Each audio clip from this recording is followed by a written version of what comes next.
How to use nickel grinder. Before use, hand the anti-clearing knob to the bottom to check whether the grinding wheel rotates normally and whether the switch is closed on the left. Check whether the pressing is smooth. When everything is checked, you can start. Turn the switch to the far right. Turn on the speed adjustment. Then hold the nickel grinder to line the blade to be punched. Pull in the air pipe. Press vertically and remove. When not in use, please close it.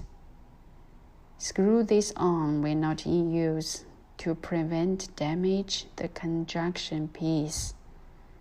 Disconnect the air source in time when not in use.